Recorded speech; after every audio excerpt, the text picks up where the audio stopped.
como nuestra política está tan judicializada y estamos viendo que los poderes también se enfrentan con recursos judiciales y hasta se denuncian penalmente, necesitamos un abogado que conoce muy bien la política, que sabe explicar las cosas con claridad, y lo tenemos aquí. Gracias por acompañarnos, doctor César Nakazaki. A ti por la invitación, Fernando. Quería empezar preguntándote por el tema de estos 5 congresistas que denuncian a una fiscal suprema, que ciertamente no era la primera llamada en denunciarlos a ellos, porque eso debiera ser el fiscal de la Nación, pero dio una excusa, le derivó el caso. Estamos viendo ya muchas manifestaciones de personalidades que no están acatando la ley y están buscando recursos de impugnar. ¿Cómo analizas eso?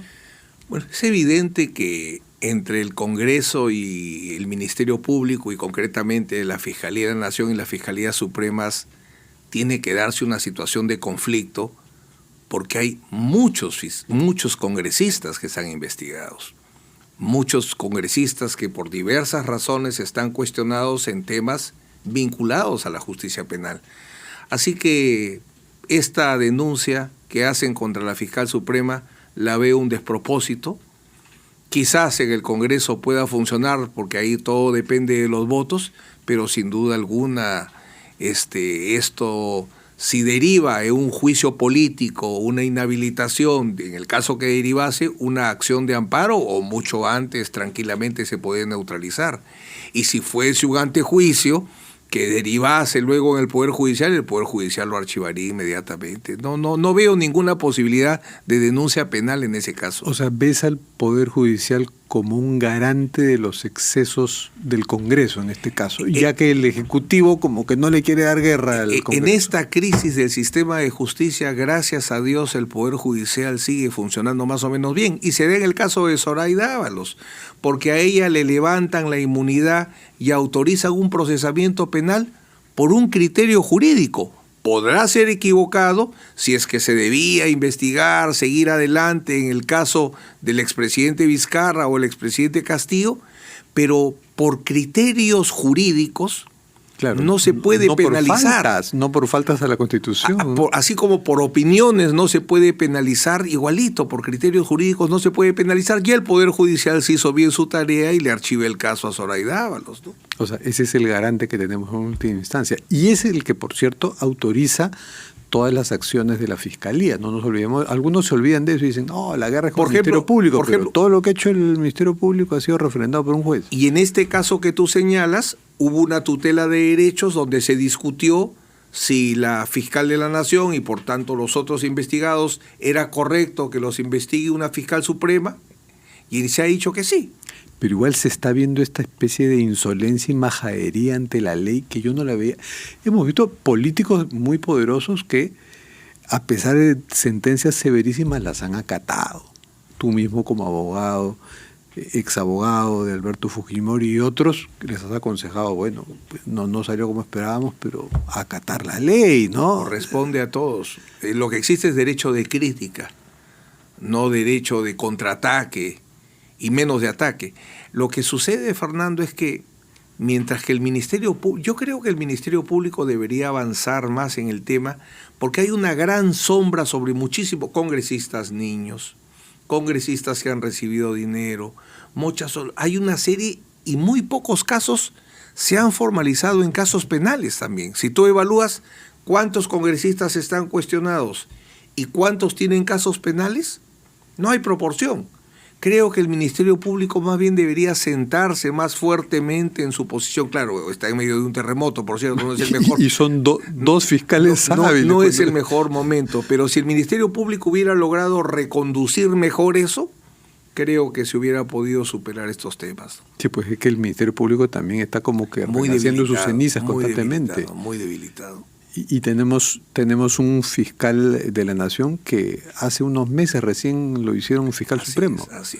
Ahí es indispensable recomponer la Junta de Fiscales Supremos. Que hayan más. Tienen que estar que todos haya los una base fiscales mayor. supremos. Tienen que estar todos. Pero esta majadería que te decía llega al extremo, por ejemplo, me lo decía el otro día la doctora Elvia Barrios, la expresidenta de la Corte Suprema, que ellos sí tienen una denuncia constitucional, los 20 jueces supremos, porque aplicaron la nueva ley esta que cambia los plazos de la prescripción y tienen una denuncia constitucional, los 20 supremos. Es que no podemos pedirle calidad jurídica a los congresistas. Muchos no son abogados y los grandes abogados hace tiempo dejaron el Parlamento. Habrá que hacer memoria de cuál fue el último gran abogado. Ahorita se me ocurre Avendaño. ¿Quién fue el último gran abogado que fue miembro del Congreso? Para mí la gran responsabilidad tienen los asesores. Los asesores deberían tener nivel jurídico. Los abogados que asesoran, no solo conociendo, sino teniendo la entereza de saber decir no. Esa es, la gran crisis del asesor en la administración pública, ¿no? Porque si el asesor supiera decir no, muchos problemas se evitarían en el Perú. El problema es que el no ha desaparecido en el diccionario de mucha gente. Un análisis de los asesores nos hace falta, porque eso nos ayudaría a comprender y a prever mucho de lo que va a pasar en el Congreso. Pero en uno de los tantos relatos del exasesor Jaime Villanueva, de Patricia Benavides, cuenta pues que necesitaban presentar un escrito contra la Junta Nacional de Justicia, ¿no? Una moción. Y no tenían a quién dársela y cuenta, ¿no? El propio Jaime Villanueva, a Gladys Chaiz no se lo iba a pedir porque me manda a volar, entonces se lo pedí a Patricia Chirinos y ella no tenía un asesor disponible, entonces le dimos el documento. Eso es lo que cuenta Jaime Villanueva. Ese documento salió de la Fiscalía y lo presentaron. Hay una crisis. Eso con ahí. cargo, por cierto, congresista Patricia Chirinos le invitamos, siempre le invitamos, pero no se deja entrevistar. La crisis de asesores, que no solo es exclusividad del Congreso, sí es muy palpable en este tipo de temas, ¿no? ¿Y cómo ves otros casos célebres en ese momento? Por ejemplo, Martín Vizcarra, ¿no? Que trata de imponer su propia lectura de lo que le está pasando, diciendo, no, yo pedí una inspección, ya no es allanamiento, sino inspección, pero la Fiscalía dice, no. Esto era algo que estaba previsto por nosotros y no ha sido a pedido de él, ¿no? Bueno, es evidente que lo que hizo el expresidente Vizcarra es un tema comunicacional, ¿no? Y aparte, debo reconocer que le ha funcionado. Él lo que hace es una defensa preventiva, mejor dicho, su abogado hace una defensa preventiva porque ve como contingencia que puede haber prisiones preventivas. Entonces, si va a haber detenciones judiciales, tengo que aparecer con una conducta impecable. Y parte de la conducta impecable es símbolos, gestos. Me someto, me allano, pero eso no tiene ninguna relevancia jurídica, porque los allanamientos, las incautaciones, no es porque la persona se allane a que se hagan, sino porque hay requerimientos fiscales que deben estar bien fundamentados para que el juez los acepte. Pero hay que decir que es mucho mejor esos gestos simbólicos, por más que sean hipócritas, cínicos, pero es mucho mejor el que tiene el gesto de voy a colaborar con la justicia del que no, voy a recusar al juez, voy a recusar al fiscal, voy a recusar al procurador, ¿no?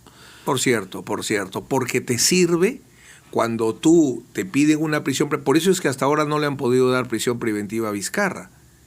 Las veces que se ha intentado, se ha fracasado, porque su defensa ha construido una correcta defensa preventiva. No, pero ahora tiene dos casos bien fuertes.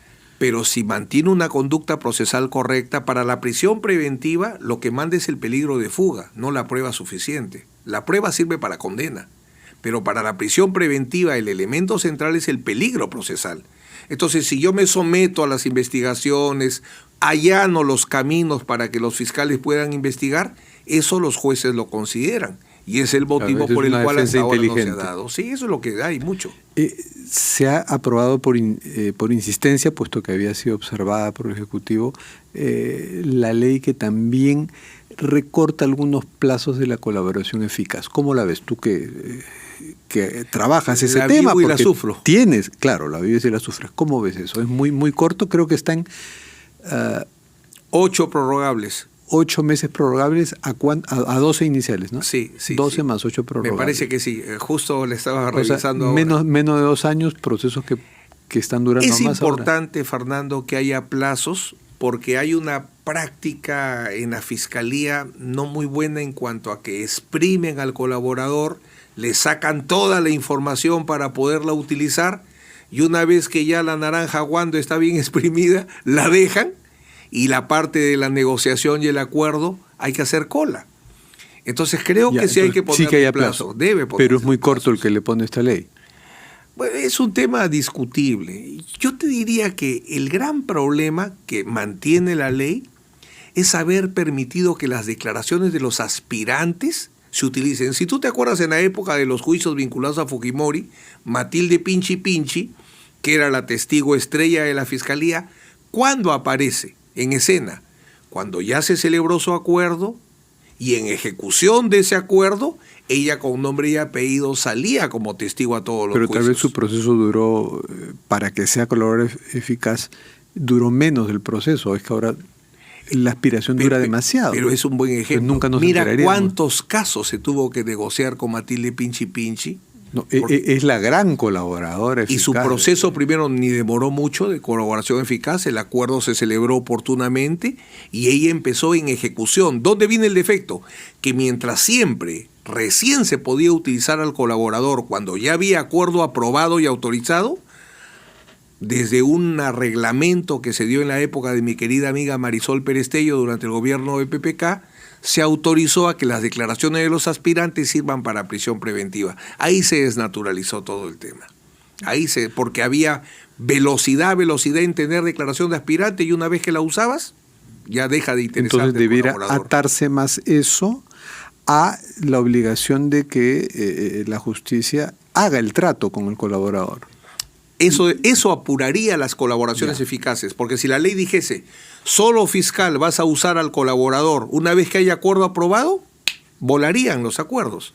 Pero ahora es al revés, como basta la declaración del aspirante, ya tienes presa a la gente con el aspirante. Entonces, buen punto para perfeccionar eso. Eso tiene que corregirse. Lo dije en el Congreso, pero lamentablemente no fue tomado en cuenta. ¿Y cómo ves el caso del Rolex? Tiene bastantes filos penales, ¿no? El delito de enriquecimiento ilícito se configura de una manera muy clara, no voy a decir sencilla, pero muy clara. Basta que durante el ejercicio del cargo el funcionario público tenga un patrimonio que no puede justificar y se comete el delito de enriquecimiento ilícito. No necesitas averiguar cómo lo hizo, de dónde vino. Simplemente que se genere el patrimonio injustificado durante el ejercicio del cargo. Entonces, y por ese tema, por ese delito, es que se ha empezado la investigación preliminar contra la presidenta Boluarte. O sea, la versión más generosa que se le podría desear es que consiga a alguien que diga yo se lo doné, yo se lo regalé, aquí está la documentación de eso. Se convertiría en todo caso en infracción administrativa solamente y no tendría relevancia penal si es que esa donación, ese obsequio no tiene ningún compromiso ni problema también, ¿no? Pero ya he dicho un par de cosas, ¿no? Que es de antaño, fruto de su trabajo, eso podría ser, si se demostrara que es mentira, ahí también habría por lo menos ¿eso sería una falsedad genérica? No, porque fue un dicho en una... Un indicio de mala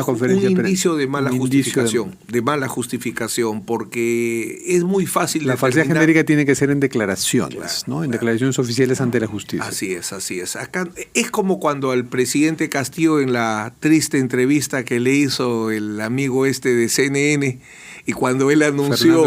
Fernando Rincón, cuando él anunció temas de política exterior respecto a Bolivia, ¿no? Que se iba a dar el mar, y le hacen una denuncia constitucional, por eso era absurdo. Dijo una barbaridad. Pero no era pues un tratado, no era un acto. Si hubiera firmado un tratado, ya, pues, si eso lo hubiera firmado en un documento y enviado al Congreso de Bolivia. No era, esos no son actos funcionales. Y a propósito de la colaboración eficaz, ¿cómo van tus casos lo que puedas compartir de Carolyn López, de Bruno Pacheco. Bueno, ya hace mucho tiempo, son buenos ejemplos porque terminó la fase de corroboración, primero brindaron la información, la fase de corroboración terminó hace muchísimo tiempo. En el caso de Carolyn López, ya mucho más avanzado, ya estamos en etapa de... Bueno, yo ya no la estoy patrocinando desde hace algún tiempo. Sé que ya están con acuerdo celebrado y en el Poder Judicial a puertas de ser analizado. ¿Y Bruno Pacheco? Que sabe más que Carolyn, ¿no? Él ya terminó, él está en negociación del acuerdo de colaboración eficaz. ¿Y Pilar Tijero? Bueno, ahí no puedo hacer mayores comentarios. Es del caso Sagaray, para quien no recuerde. No puedo hacer mayores comentarios porque en el caso de ella no se ha revelado oficialmente la medida de protección de reserva de identidad, ¿no? Se dice que es colaborador eficaz, pero yo no puedo corroborar esa situación. El que más lo sabe no puede corroborar. A diferencia de los otros casos donde sí se levantó la medida de reserva, ¿no? Y bueno, para ir resumiendo nuestros temas, ¿qué esperas tú que deba ser la actitud de autoridades como por ejemplo el presidente del Congreso, Alejandro Soto, que dice, no, nadie va a entrar a las oficinas de los congresistas? O sea, ¿qué le pediría a las autoridades respecto al respeto a la ley, más allá de que discrepen o no con la sentencia? Bueno, él cometería delitos, ¿no? Él debe tener un tema muy claro. Si el Palacio de Gobierno, el funcionario más importante que establece nuestra Constitución es el presidente de la República. Y siendo presidente de la República Pedro Castillo, Palacio de Gobierno tuvo que soportar, correctamente hay que reconocer, una serie la ejecución de una serie de medidas de búsqueda de fuentes de prueba, etcétera. El Palacio Legislativo tiene que hacer lo mismo. O sea, no puede oponerse. Claro, se han ampliado las fronteras de lo que la justicia en su persecución del crimen puede hacer. No hay ningún lugar... Y eso genera, pues, costumbres y jurisprudencia, ¿no? Esto ya se hizo, entonces aguántate. Y además es lo correcto, porque no hay ninguna zona que esté exenta de ser escenario de investigación. Ninguna entidad pública puede librarse de ser escenario, ni siquiera los cuarteles militares respecto a delitos comunes, ¿no? O sea, todos tienen que someterse y abrir sus puertas cuando se trata de investigaciones autorizadas por los jueces. La justicia ha ido ganando prerrogativas frente al poder, porque el poder pues también se ha debilitado de muchas formas. Eso es correcto, pero digamos el Poder Judicial que era mi maestro, el doctor Santos Quiquisola, decía una gran verdad, pero que no se plasmaba en la realidad. Decía, el juez es el funcionario público más poderoso. Pero decía, maestro, ¿cómo el juez? Es que me decía, porque el legislador a la ley se puede derogar. El Poder Ejecutivo, ¿qué da? Sus resoluciones ministeriales, sus secretos supremos se pueden derogar. Pero la sentencia con efecto de cosa juzgada es inmutable y es para siempre. Entonces, esa reflexión que era correcta jurídicamente, ahora la ha llevado a la realidad del Poder Judicial, no a un 100%, pero ha logrado equipararse respecto a los otros dos poderes del Estado, ¿no? Y si hace años podíamos esperar que un político con mucha autoridad dijera, a mi oficina no entran, eso hubiera dicho un Alan García u otro, y de pronto no entraban, no se atrevían los fiscales a pedir eso y los jueces a facultarle eso a los fiscales, pero ahora sí se hace. Se ha avanzado y mucho. Probablemente el que se queja ahora aplaudió que se lo hagan a otro. Perdería mucho el presidente del Congreso, que está perdiendo bastante, porque en la última encuesta no lo conocía la gente, que han estado hasta burlándose de eso. Se volvería a ser notorio por algo triste. Que es lo que le pasa a muchos políticos. Muchas gracias, César Nakazaki. A ti, terminamos con nuestras cartas. Pues por favor, partir y escoger una carta. ¿Cómo no? A ver. ¿Qué dice la carta? Pese a sus problemas, el Perú aún no está liquidado. Jorge Basadre, una gran verdad, por cierto. Sí, una gran verdad. El Perú es un país en construcción, no en destrucción. Sí. Y para no perder la esperanza, como él nunca la perdió, Jorge Basadre. Muchas gracias, Excelente reflexión. Gracias, Fernando.